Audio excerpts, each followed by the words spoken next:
Good afternoon, everyone. I'm Shannon Derejo from Creamer Media. Welcome to today's webinar on health and safety in industry and mining in partnership with Electromining Africa, South Africa's biggest trade exhibition since 1972. Our panel of industry experts will discuss advancing health and safety in South Africa's industries and mining sector. Today's webinar is sponsored by Rand Mutual Assurance, Saryx Engineering Group, and Alcohol Breathalyzers. We thank them for making this event possible. Before we start, please note that we've activated the Q&A function for your questions. Please direct any questions to the Q&A box located at the bottom of your screen. While we may not get to every question during our hour together, rest assured we'll review each one. Additionally, the chat feature is enabled for your comments and insights. Look for it right next to the Q&A box. Remember, though, questions should go into the Q&A to ensure that they are properly addressed in that section. Please be informed that this webinar is being recorded and the recording will be made available to you afterwards. We are also broadcasting live on YouTube and the link will be shared in the chat once it becomes accessible. Today's webinar will be facilitated by Dr. Sanjay Manu, the Chief Business Development Officer at the Federated Employers Mutual Assurance Company, or FEM. He is the chairperson for various committees and is the president and a fellow chartered member of the South African Institute of Occupational Safety and Health. Dr. Manu will facilitate the discussion with our panel, which consists of Dr. Jessica Hutchings, Head of Prevention for COID and Operations at Rand Mutual Assurance, Chris Campbell, the CEO of Consulting Engineers South Africa, Ingrid Osborne, the co-founder and CEO of Saryx Engineering Group, and Dushen Naidu, Head of Safety and Sustainable Development at Minerals Council South Africa. Before our discussion gets underway, I'd like to tell you more about our partner for this webinar, Specialized Exhibitions Montgomery, the organizer of Electromining Africa exhibition. Electromining Africa is taking place from 2 to 6 September at Johannesburg Expo Center in Nasrec. Electromining Africa, with 5 decades of accumulated experience since its inaugural show, has built a strong reputation for its ability to connect people and industries, buyers and sellers. For more information, visit their websites at www.electromining.co.za. And without further ado, I'll hand over now to our facilitator, Dr. Sanjay Manu, to take the proceedings forward. Over to you, Sanjay. Yeah, thank you very much, Shannon, and good afternoon to the delegates, and thank you to Creamer Media for arranging this webinar. So disruption coupled with innovation has been the norm of recent. Consequently, post the pandemic, the global economy is now in complete disarray with escalation of wars, recession, inflation rates, fuel prices, and worsening food shortages. So South Africa has its fair share of challenges coupled with deepening crisis of unemployment.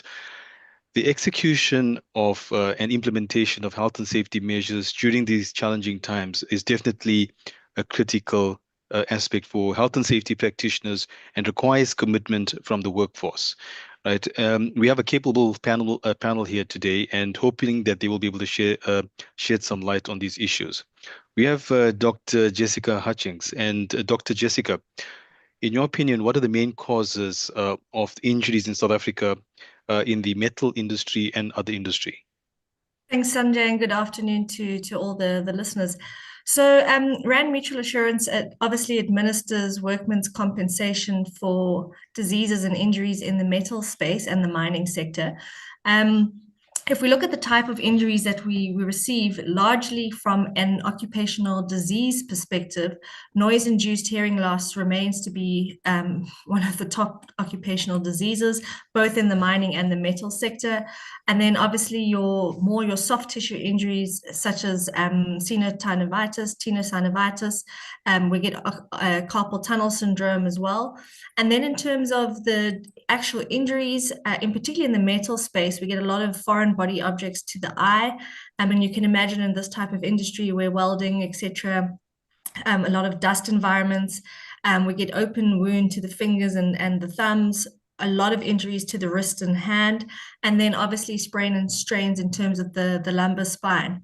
In the mining sector, it's still obviously still very manually driven in terms of the type of injuries we find in the mining sector, but we also find other injuries such as respiratory conditions. We get a lot of damage to the ears. also lower limb strain and strain injuries to the ankle and the lumbar spine as well. So there's a commonality across these industries, and I think that is representative of the type of work that we see, which is still largely manually driven. These industries, as much as we're trying to do modernization and mechanization, still rely very much on people, and as a result, it has a major impact in terms of injuries, and then obviously your occupational diseases which develop over time. Mining is more exposed to diseases as a result of heat exposure, so heat exhaustion and heat cramps are still quite prominent in the mining sector. Thank you, Jessica. And maybe to move to Duchenne from the Minerals Council South Africa.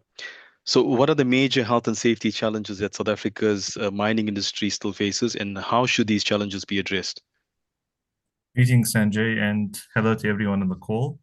So thank you for the opportunity. In the mining industry, we've had over 270 loss of lives in 1993. And the industry has come a long way in that respect. Obviously, our drive is to get to zero harm. We've managed to reduce the number of lives by 80%. So currently, at the end of 2023, we had 55 loss of lives. So we still have a long way to go. There's many challenges. Safety is very, very convoluted in terms of the mitigation measures to alleviate the numbers. And our drive towards zero harm involves a multi-dimensional or multifaceted approach, rather. The key or the main agencies that we've seen as major contributors to the loss of lives are the fall of ground challenges that we experience on predominantly our platinum and gold mining sectors, and also the transport and machinery sector, which also accounts for numerous losses. So those are the key agencies that contribute to our fatalities and injuries to some extent. There's also a lot that we've seen in the last year, or rather this year for that matter, on the machinery side, specifically on conveyors. So we've seen an increase in conveyors this year, which is not really a common thing given the previous performance. So these are some of the major challenges in the industry at the moment. Fall of ground, transport and machinery. There's a lot of general injuries and also associated fatalities. Also, general is a category that talks to falling from heights, falling into ore passes, getting struck by tools and that sort of thing. So these are some of the major challenges. There's numerous other aspects to safety and improving safety in our mining sector, but I won't go on and on about that. I'll give the others a chance. Thank you. Yeah, thanks for that, Duchenne. But maybe just to find out, what's your personal view on? Do you think zero accidents are possible on that manta? I absolutely think zero accidents are possible. We've seen it in other industries, in other sectors, and we're trying to learn from those industries. So essentially, I believe that the interventions and the initiatives that we have in place as a Minerals Council of South Africa, from the perspective of our fall of ground action plan, so it's very much a research and development project where the mining companies have invested heavily into it, to come up with solutions to the issues at hand. And then we have a lot of collaborative workings with international entities as well, not just on the local space, but internationally with experts who have said that control effectiveness and managing it is really the key to getting to mitigate some of these incidents. By effectively managing controls, you can reduce the number of incidents you have on site by managing leading indicators, by assessing your data and adjusting the goal as we move towards that zero. I think that's the key. So I think it is absolutely possible. We've seen from our safety milestone analysis that the industry has improved over the 10-year period. Not as much as we would have wanted to in terms of some of the unrealistic milestones that were set initially, but from a logical perspective and from an analytical point of view, we've actually reduced the number of incidents on our mining sector in South Africa. Fantastic. Thank you, Dushen. Yeah, so maybe we'll move next to Chris from the Consulting Engineers South Africa. But before I move to you, Chris, maybe from my perspective, so I've been quite close to the George incident, and in fact, I actually traveled to the site when the building collapsed. And I must say it was absolute a disaster site, and lots of people lost their lives, right? I mean, it's something that we can't definitely move forward from. And maybe from the consulting engineer's perspective, what should the country learn from that incident? And yeah, maybe how do we prevent further incidents from occurring? Yeah, thank you, Sanjay, and good afternoon to everyone. I think, it's really, the loss of life in the incident in George is the most unfortunate event. But I think what's important for us to realize is it was purely because of the timing that made its way into mainstream media to the extent that it did.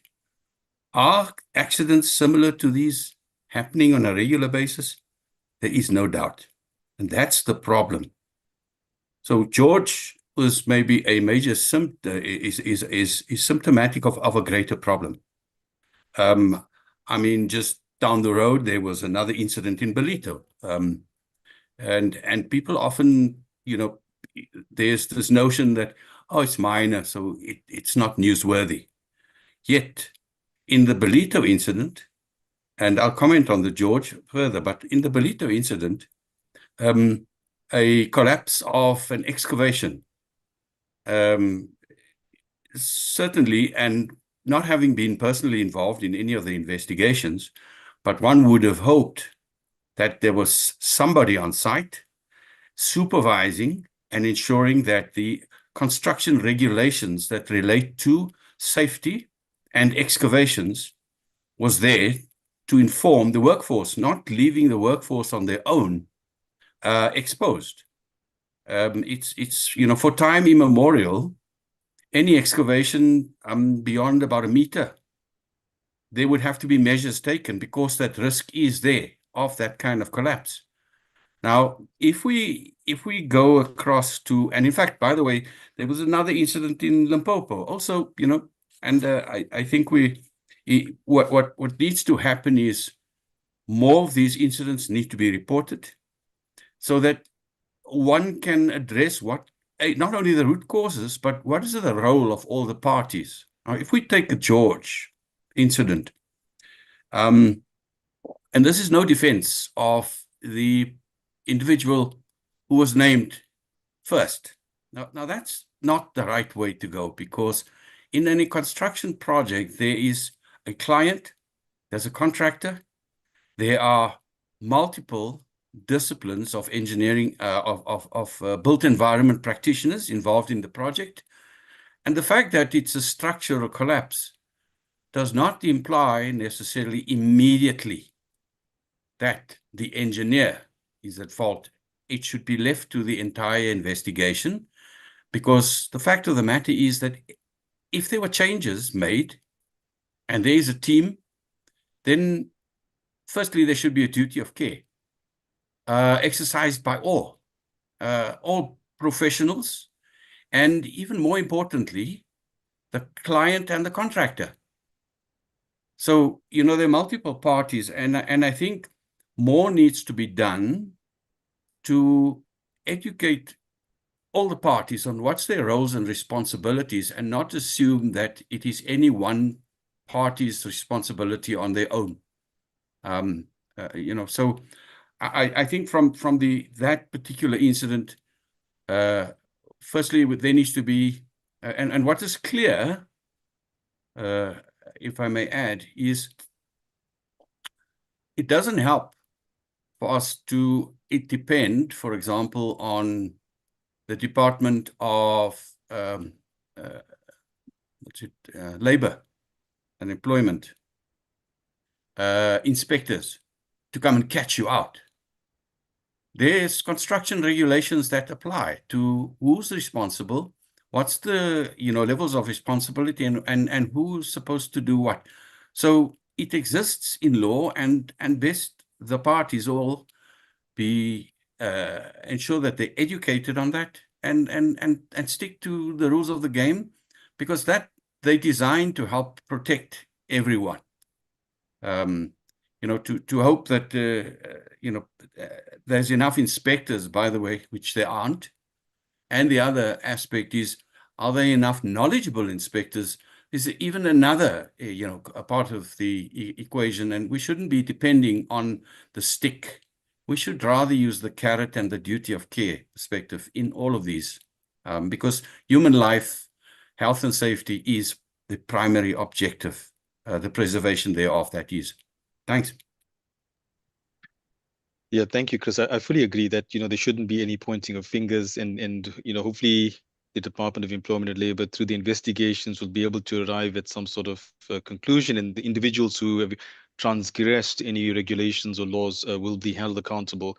But maybe from a consulting engineer's perspective, what sort of action have you taken as an organization to bring to the attention of your members, and also to and maybe in your opinion, do you feel that there's the industries where you mentioned the client, the contractor, the engineers, etc., do you believe there's any sort of fragmentation, and do you think going forward we need to collaborate a bit closer with each other?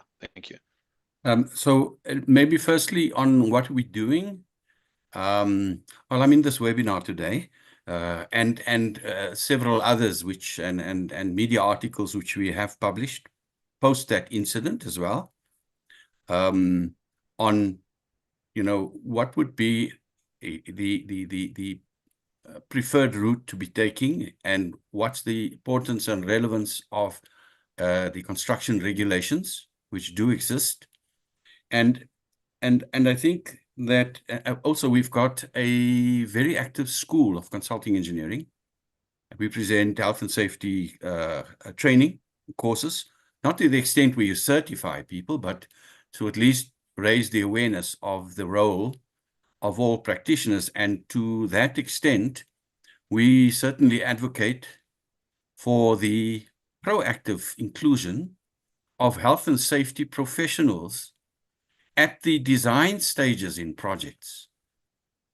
I think all too often that expertise is not taken account of enough, and we tend to leave it to, it tends to be relegated to health and safety officers on a construction site who may not have the necessary expertise.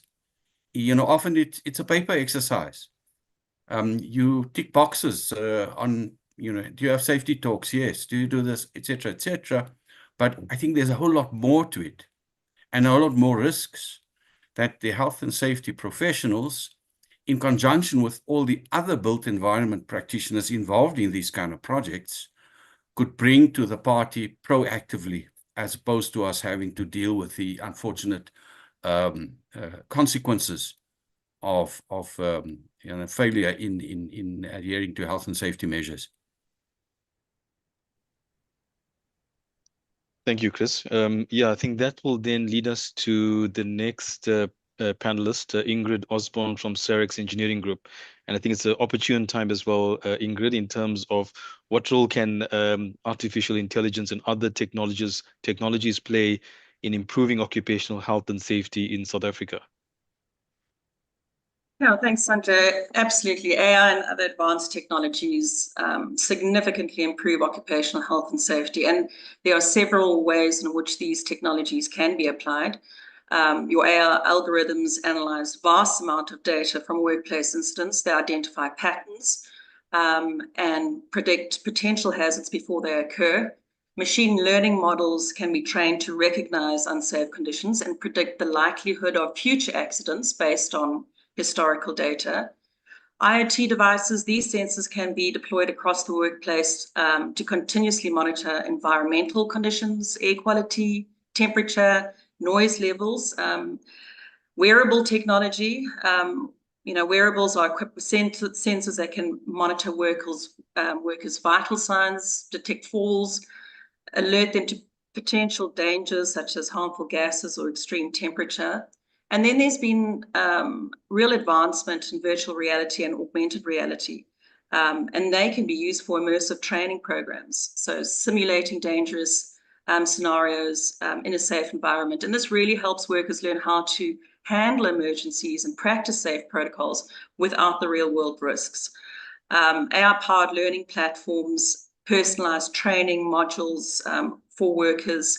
And then, of course, it just naturally, rolls over to incident reporting and management. So mobile apps and platforms like HSEC Online, we'll talk about a bit later, provide streamlined reporting of safety incidences, hazards, or near misses. And these can analyze and identify trends and then possibly suggest preventive measures. Automated documentation. I mean, it can help maintain and organize compliance documents so that we ensure that all safety protocols are followed and inspections are up to date, and that they're easily accessible during audits. And there are many other applications, but the benefits of implementing AI and other technologies is so obvious. You get an increase in regulatory compliance. So this ensures that you adhere to the South Africa's occupational health and safety regulations, mining regulations, and really reduces the risk of legal penalties and improving worker welfare. You get economic efficiency, so reducing costs associated with workplace accidents, such as medical expenses, compensation plan, claims, downtime, those hidden costs that we don't necessarily see. And I think the most important is worker morale and retention. By implementing these solutions, digital solutions, enhances worker confidence in the workplace. And that leads to better retention rates and attracts, the skilled labor we're all looking for. Thanks, Ingrid. I recall writing an article a few years ago, and I think some of the concerns that may come up from your health and safety practitioner, right, from an AI perspective, and you hear about it taking over a number of different career paths, etc. What is your sort of view with AI and the health and safety practitioner? Do you think it's there to take over their jobs, or is it there to augment their jobs? Absolutely not. It's a tool. It's a tool to facilitate a better job. That's what it does. You can try and track your health and safety in a manual lever arch file, but it doesn't tell you anything. You have to go looking for it. And that's generally after the fact. We want a system that actually alerts us to the necessary actions we need to take in order to remain compliant. So I look at it as an essential tool. There is no other way around it. Digitization has to happen, and it's proved to decrease incidents and accidents in the workplace. Yes, so I also think that, part of the discussions I've had, the health and safety files, you mentioned, how do we get it into an electronic format? And I think if you look at a health and safety file being about 300 to 400 pages, what sort of initiatives do we need to engage with the relevant authorities, maybe Department of Employment and Labor as well, to try and get these health and safety files more onto an electronic format? Because I think what we do find, and as the thing Chris mentioned a bit earlier, you get a tick box exercise, or you have a health and safety file that's used from site to site, not adhering to the site specifications for that matter. How do we then, perhaps look at implementation of electronic health and safety files? So I wonder if I could actually speak directly to HSEC Online as a product. I think that it's a cultural change that needs to occur. And I think all stakeholders need to participate. Generally speaking, a solution is created that's not accessible to perhaps, smaller contracting companies on site. We want to digitize all of those stakeholders across the workplace. And once you get ownership in terms of a digital solution within an organization, and you're able to share that with clients, that information with clients, suddenly there's transparency. There's a digital platform where you can be transparent in terms of what your compliance looks like. And it drives compliance down to the contractor level, which is, really important. They're on site probably more than anyone on big projects. So a transparent digital solution for all stakeholders is a game changer. When all stakeholders involved, when they own their own HSEC online licenses, for example, that creates responsibility and accountability. And I think the digitization process just needs to start. It just needs to start. And once you're there, it's almost like internet banking. You never, ever go back to that branch again. You know, it's just so efficient and effective. Great. Thank you, Ingrid. And back to you, Dr. Hutchings. From an RMA perspective, and how have you partnered with the stakeholders to take coordinated action to reduce workplace injuries and fatalities?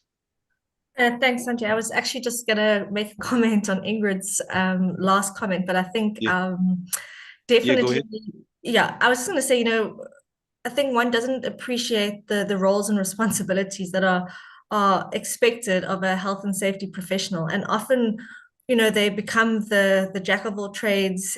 And I think something for me is, it's, you know, when we deal a lot with the safety professionals from the RMA prevention program, and you do kind of sympathize with these guys because they become the all for when it comes to safety, and they're actually a support function to business. You know, line management needs to actually take accountability when it comes to health and safety. That you know, it's not always the job of the safety professionals that are expected to do everything. And I think that's where the administrative burden becomes so much on the health and safety professional, that often they can't get outside to do their inspections, to do their audits, because of the literally the load that gets given to them. So I think, to Ingrid's point, if we can digitize and automate and, you know, ease that administrative load that is placed on them, we would be getting greater visibility outside, where they actually do need to be making a difference, and sitting in an office just trying to, you know, capture information, statistics. So that was the point I wanted to make on that, just, you know, giving some kudos to the health and safety professionals, because there is a huge expectation on them. But to your point, so Rand Mutual Assurance has a prevention program, which is a program that we offer to our metals industry as a pilot. And we really believe at looking at health, safety, and wellness, and not just you know, health and safety. I think today, in this day and age, people are really feeling, you know, the load of mental health, the socioeconomic situation, the financial stresses. So all of that places a load on employees, and has an impact in terms of accidents and incidents. So for us to really be effective with our program, we have to be able to work from a top down, bottom up. So the stakeholders are crucial, and that could be anything from the employer, who we work with as our direct client, the employees, and then a very important part of the ecosystem is the unions as well. Love them or hate them, they can be people's foes or friends, but they have a significant role in terms of driving health and safety amongst their employee base. And then obviously in terms of working very closely with different organizations. I mean, Dashindra in the Minerals Council, they've got a huge amount of research that's been done in the field.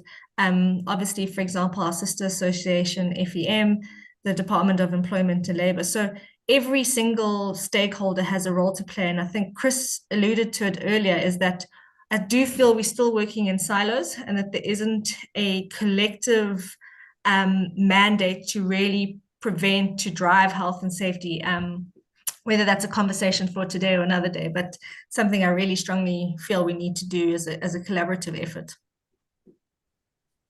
Yeah, thank you for that, Jessica. So yeah, I think in terms of Duchenne, you know, Jessica mentioned the Minerals Council, and over the years, health and safety levels have improved in South Africa, in the South African mining industry. And what has been the driving forces of this improvement? Thank you, Sanjay. I think a lot of the driving forces lean on really the industry coming together. So in the past, a lot of mining companies would look, you know, there would be incidents on sites, and very often some of the lessons learned and some of the sharings, you know, it happened on a very, very small scale. So currently we have, you know, much better collaboration between mining companies and the other stakeholders, including the government, the unions, supplier community as well. So a lot on the technological side has been, you know, sort of all of these entities have been facilitated, you know, through the Minerals Council. We've facilitated a lot of these conversations. And some of the initiatives include, the Fall of Ground Action Plan. That has so many, well, it has the designated pillars to address all of the complexities around fall of ground. And then if you look at our Kumbalakaya strategy, that was the first version came out just around 2019, and that's where we saw quite a steep dip just afterwards in terms of the incidents. Also in another big measure was the Stop the Bleeding campaign. So as part of CEO-ship, the CEOs came up with 8 actions to stop the bleeding.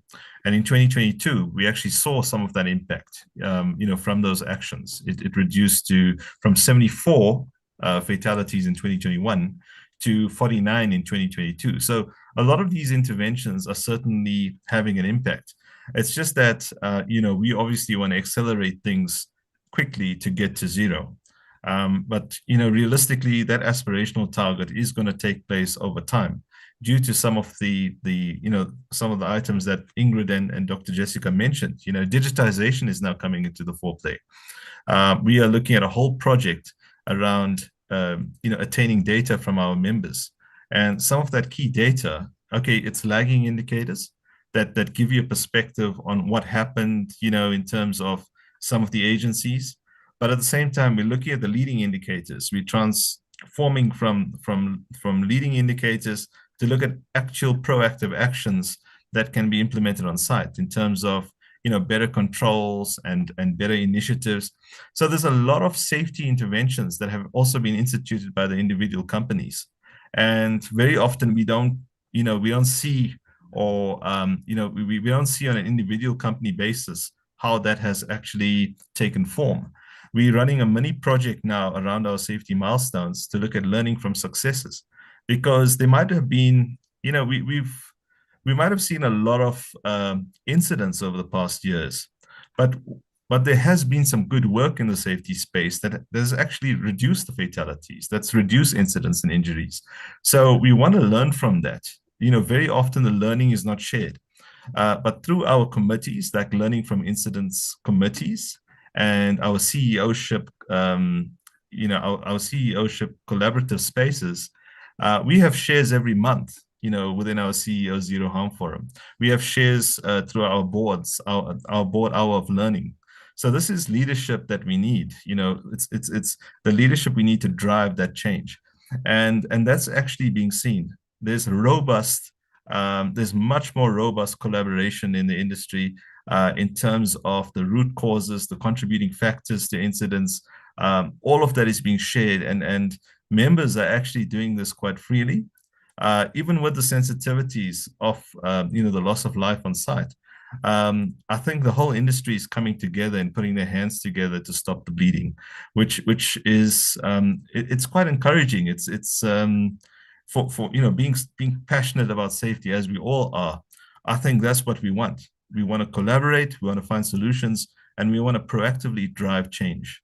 And through technology, through digitization, like what Ingrid mentioned, we need to acquire that data, do the analysis, and instrument it. We can't just talk about it. We need to instrument it. And I think with the Data Are Us, we've got a campaign called Data Are Us. We're taking this whole thing to another level. We're utilizing the technologies on hand. We are dealing with the regulator, dealing with the unions, and facing these challenges and trying to implement solutions that can make an impact. And I think a lot of the interventions that have been instituted by mining companies, by miscellaneous mining companies at large, if we can consolidate those learnings quite quickly and share them and implement, then we can mitigate and reduce the numbers. Thanks, Dushen. I think from a Minerals Council South Africa perspective, right? So there's other industries. We've got the forestry, agriculture, we've got the construction industry, we've got the CIDB, which is the Construction Industry Development Board. How do you all engage and interact with each other? Are there any sort of conversations around health and safety with these entities? Yeah, we often look at other industries for just gauging on some of the interventions that they've instituted. In the past, some of our colleagues have even spoken to NASA. They've spoken to some of the specialists and the experts the real intellectuals on those ends to gain from what interventions they've actually laid out. And also internationally, you know, we've got the Vision Zero campaign. So we don't just speak to people in the mining sector. We talk to people outside. Yeah, we talk to other entities on the forestry side and agricultural, often also in the manufacturing community and the likes of the automotive sector. We often talk to those entities as well to sort of gauge on, you know, what are some of the actions that they are implementing to reduce or to improve their safety regimes. So the conversations definitely happen, you know, just beyond our mining sector, but we also like to collaborate with the experts within our community, because mining is very intricate. You know, there's a lot of things that are very specific to our sector. So there's a lot of experts around. So we've seen, if I can take, for example, the collision prevention system project. It's a multifaceted project, you know, that involves the merging of, you know, the DMR suppliers, the MQA, the unions, all of the different stakeholders. And there was actually a strong need to get everyone into the same room. And we managed to achieve that. There's some challenges still, you know, after the regulations got lifted, especially in terms of the 2 TMM regulations. However, I think the industry is moving forward with it. And a lot of companies have actually, you know, shown the leadership. And before regulations could even be implemented, they looked at, you know, getting these technologies on board and trialing it and testing it and seeing how they could work for them. And that has improved on operations. Of course, you know, with technology introduction, you also get a lot of complexities. So there's a lot involved with that. So I think there's a roadmap that we're paving in terms of all of these streams, and yeah, from a multifaceted or sort of a multi-sectoral approach, as you call it, I think we can learn a lot from all of the different dimensions. I think safety is such a wide and such a broad topic. There's a lot we can, you know, we can definitely streamline a lot of commonalities, if I can say that. Thank you. Yeah, you know, I agree with you. And I think also of interest as well, what we've started doing from a data perspective, right? So we always say that, you know, when you look at the statistics and, you know, 50 people have passed away in a year or been killed on site, etc., or at the workplace. And it doesn't necessarily paint a true picture in terms of the pain and suffering that the individual goes through or the families, etc. And what we'd call it is it's numbers without tears, right? So I think what will be a good recommendation as well is what we've started, for example, is just to start getting the description of the incidents as well and getting real life stories of the dependents of the people who've been killed on site. And yeah, you know, of course, if somebody's seriously injured, for example, they're generally the breadwinner in a family, and that has the multiplier effect in terms of affecting a number of other individuals in society as well. So definitely from a health and safety perspective, very important to ensure compliance on site. Sanjay, Thanks. sorry, it's Yeah. Jessica. I just wanted to come in. I think also one of the things that employers or organizations get fixated on is you know, KPIs in this particular space, and it becomes you know, very difficult when you're measuring safety, performance, and improvement. And I think to your point, you know, numbers without tears. A fatal is not just a scorecard with, you know, we've got 1, we've got 2. There's a whole ecosystem. There's a community. There's dependents. There's family. So I think as organizations, we really need to be better at not just looking at it from a number perspective, but as you say, the narrative around it, the impact that it could have. It's not just one person that's lost their life. That person who's working in a small steelworks could be the breadwinner, but for a family, but also the community. So, you know, there's something that I think as employers, we really do need to be better at not just using safety as a lagging indicator.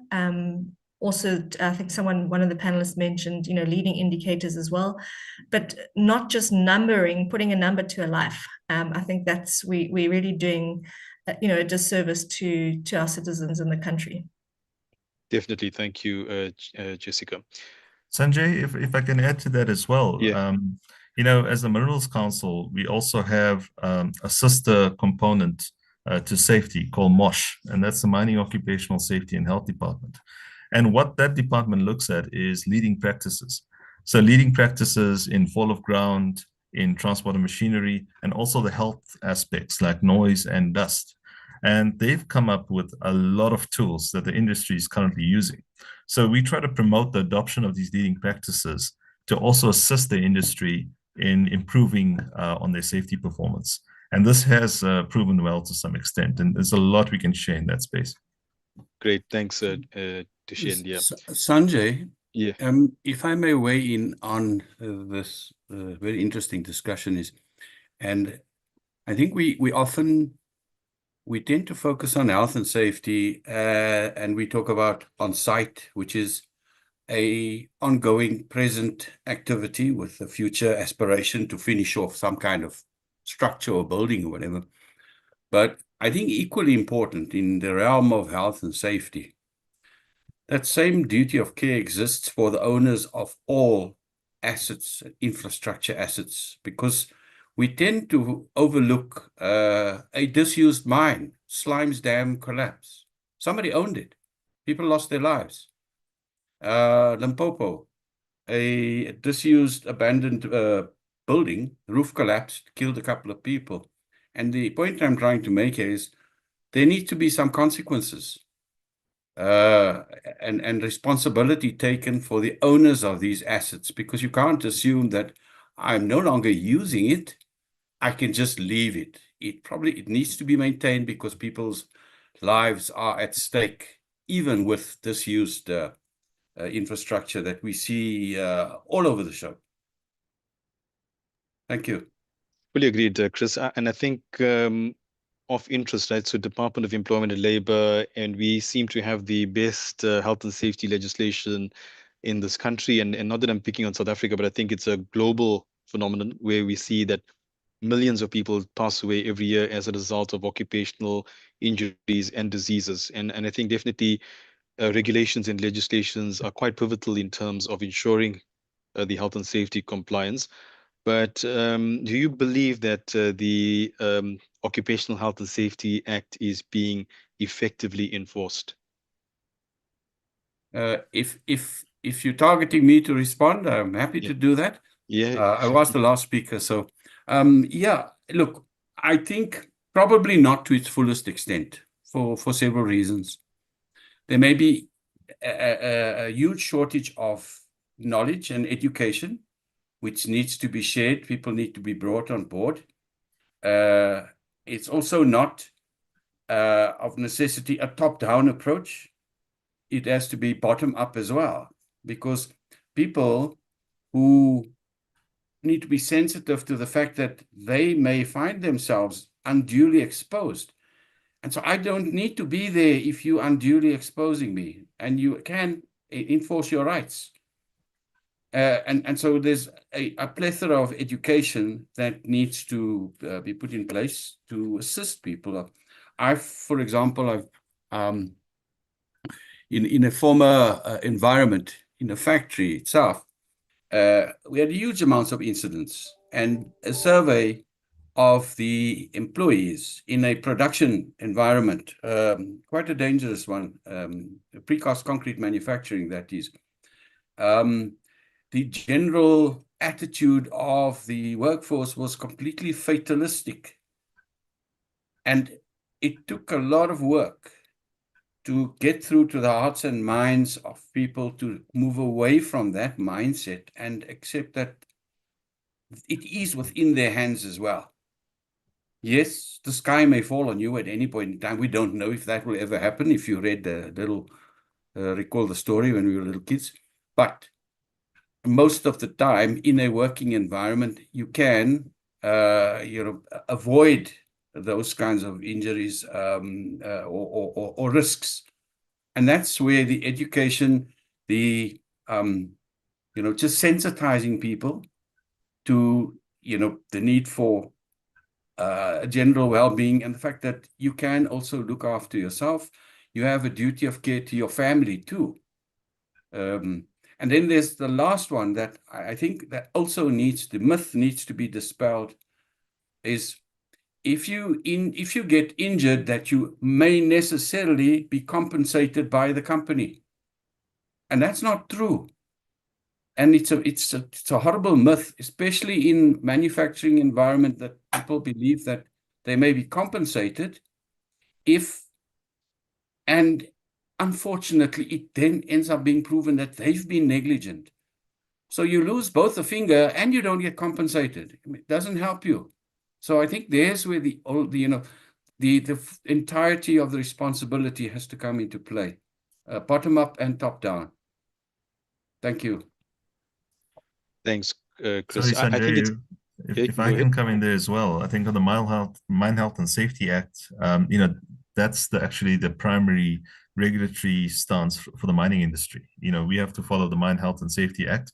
The Occupational Health and Safety Act is also adhered to some extent, depending on the activities on site, like construction or manufacturing. So that cuts across a broad range of industries, but Mine Health and Safety Act is our predominant look to in terms of regulations. I think, Thanks, Sanjay, sorry, just also yeah. on that, I think one of the, and it's not a contentious point, but a question that always keeps coming up is, why do we have two different acts in South Africa governing health and safety? And certainly I know our colleagues in the Department of Labor and in the DMRE would, have varying opinions, but I think it does create a little bit of unease, because the perception is that the Mine Health and Safety Act is better enforced and better regulated than the Occupational Health and Safety Act. And that could be to Chris's earlier comments, as to reasons why it may not be as well enforced. But I think, the perception could be because in mining, you've got international shareholders, you've got really big brands and companies who don't want to be known, to be seen to be unsafe. Whereas, poor little Jessica and her little steelworks business, is just minor in comparison. So I think we do need to, as a collective, again, start asking questions. The inspectors from the DMRE can come in Section 54, Section 55 very, very quickly. But I think we find that perhaps health and safety hasn't necessarily been given the importance when it comes to the social impact that one needs to do from a country perspective. And I think it generally, as a country, we don't enforce. I mean, you can go through a red robot, you can bribe a policeman if you get a traffic fine. So I think it's a much bigger systemic issue than what we're talking about today. That does really need to be tabled at sort of higher up if we really want to make a difference in terms of saving lives, preventing harm and injury, looking after the communities that people serve. So yeah, I think this really is something that runs very deep. And when we talk about top down, it's not just organizations, it's the government, that also needs to play a role here in ensuring that health and safety, it's a constitutional right. It is part of everyone's ESG campaigns these days, but are we really living it when it comes to organizational values? Fully agreed, Jessica. Thank you. Ingrid, from the Saryx HSEC online solution, how does it help organization keep track of health and safety documents and compliance? Maybe a bit more insight. Thanks. So HSEC Online, the digital solution, provides businesses of all sizes, and that's really important, and all industries. And that's also really important because we've implemented it in the forestry industry, we've implemented in mining, food and beverage, bulk material handling. It doesn't really matter which industry you're in. You can implement a digital solution to manage health and safety. But HSEC Online has a set of comprehensive tools to effectively manage health and safety documents and ensure compliance. And by centralizing the information, automating alerts, facilitating incident reporting and risk management, and offering robust analytics, HSEC Online can then help these organizations maintain a safe working environment, adhere to regulations and changing regulations, and continuously improve their health and safety performance. And again, it's not just a solution for big corporates, but this also empowers contractors to manage their businesses conscientiously. And by being able to share their data, the required data, to their clients on a digital platform, the clients can then assess their efforts on a centralized digital platform. This transparency ensures that everyone is engaged and accountable. So the HSEC Online platform is all about inclusion, communication, and training. And we recognize that putting reliable systems in to improve health and safety of all involved, from the corporate to the contractors, and we work together to try and cultivate an understanding of what we're trying to achieve here, then we have success. And by engaging all stakeholders, we cultivate honesty, and this leads to transparency. And transparency builds trust, which then reduces fear. And we know that there's a lot of fear when it comes to health and safety, reporting of incidences, near misses, etc.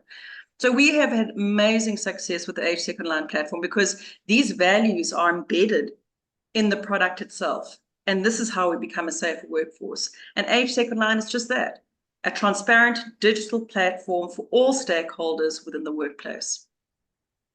Thanks, Ingrid. I'm not sure if you have any particular case study, right? So if you maybe have a company that's been utilizing this particular system, and how has that improved the health and safety compliance, and has there been a material reduction in incidents as well? Absolutely. We did a case study. It was actually published in an article a little while ago, where that company had 100% zero harm for the first time in that year. In addition, they had gone through several audits with absolutely no findings. And I think that this is really, it really speaks to the success of digital solutions. We human beings, after all, we need to try and reduce human error where we can, and managing compliance is something that we can all, you don't want to spend your time flipping through safety files. You want to be able to be told when something's expired, being able to, act on it prior to that expiry date. We know it's coming up in 3 weeks' time and this has to be updated. Go and get it done. And having, your health and safety practitioners on site monitoring all these contractors, they can then see when someone's falling below compliance. Start to integrate into access control systems. If your priority one documentations have expired, or someone is not fit for purpose in terms of their job description, deny them access at the gate. Start to be proactive in terms of trying to curb, any accidents or incidences that could have been prevented way ahead of time. Thanks, Ingrid. Jessica, for your, why is it vital that employers ensure that their employees have adequate coverage for occupational injuries and diseases? I think, Sanjay, that question is always something I think is the obvious, right? I firmly believe people don't come to work to kill themselves. And if they do, that's a psychosocial issue that really needs to be addressed. But I think in this country, with the stats that we've just shared today, which are really just a slither of a cake, we cannot afford to be losing lives. We've got an economy that we need to get into place. We've got to future generations, to leave legacies behind. So for me, it's a no-brainer. We want people to come to work in a healthy and safe way, and we want them to return home in the same way. And I think, most companies feel that. I think it's just given, I think your opening today was all the challenges that we face as a society, and what do you balance? You think about I always use the analogy, Jessica, steelworks. That's, what do I invest my money in, a generator to keep my business going because of load shedding, or do I spend that money in terms of health and safety? And to us as professionals, we know what you should be doing, but a guy's got to run a business, and if he doesn't, he closes the doors. People are on short time already as a result of that. You then create the domino impact of people losing income, not getting overtime. They can't take the same salary. They resort to substances to overcome the financial pressures. They then, have marital issues. It then becomes, mental health issues. So this domino impact of not creating a health and safety workplace not only impacts how people present themselves at work, but it also impacts on how they end up going, back home. So for me, organizations really need to do better at recognizing the benefits of health and safety and having, fit and healthy employees in terms of having safe workplaces, equipment that is safe. I mean, we see a lot in the steel industry, machinery without guarding, companies accepting that level of risk, having already have an employee lost 3 fingers in a previous incident, yet they continue. So what are the value systems when it comes to, our most prized assets, our employees? But I think Ingrid has touched on it in terms of, the domino effects of compensation costs, there's legal costs. And then for the employees, right, if they don't feel that their workplace is healthy and safe, or they don't feel valued, they become despondent, they get withdrawn, they become perhaps careless at what they're doing because they don't feel valued. So that contributes to accidents and incidents. So for me, it's something that it's a no-brainer to all of us as professionals. I just think we really do need to be better at a collective of practicing what we preach in terms of making sure that this really is an important business imperative as any other, financial means, production, etc. So yeah, I think that's most of the colleagues have already addressed it, but happy if anyone else wants to add to that. Yeah, if I can add to that, Sanjay. Yeah. Thank you. Yeah. So yeah, Jessica said it quite nicely. I think essentially, as safety practitioners, we constantly have to look at innovating towards improving things. We looked at company bow ties, and bow ties from the perspective of looking at control measures for that high energy release aspect that leads to an incident. Control failures, mitigating controls. We're constantly looking at these things and consolidating from the industry to actually we've actually developed industry bow ties in 4 different areas. And industry is using that to improve on their risk profiles. When you spoke about challenges, some of the challenges that we will have going forward is indeed, as we go deeper into the ground, with the complexity of our ore bodies, the risk profile increases. So that also opens another can of worms in terms of, what's required to improve safety, especially for underground mines. So that's something we're working on quite proficiently. And there's been a lot of things in terms of advanced ore body knowledge, seismicity learnings that's really complex, leading practices around fall of ground, and transport and machinery interventions that are actually making an impact. So these are the things we're looking at promoting, from a leading practice perspective and from a case study perspective. There's numerous aspects like this. And I agree with Jessica, that a lot of these things requires the collaborative space. We all need to sort of come together and share these learnings. As a mining industry, we're sort of getting there. I think we're getting there quite strongly because these collaborative spaces and the committees and the leadership forums we have within the Minerals Council actually enhances the conversations, which is quite important. There's a lot of sharing in terms of risk propensity and supervisor turnover. Change management is the big topic nowadays as well. I mean, you find people that are leaving the mines, and when new people come on, they don't necessarily take on the what was left, like a electricity diagram for that matter. A lot of that is left out of the, it's not filed properly and it's not carried forward. There's things like contractor management that comes into the fore. That's a big problem because contractors that come on need to adopt the philosophies that the mine has entrenched in their personnel. And very often that's missed, and that leads to incidents. So those are some of the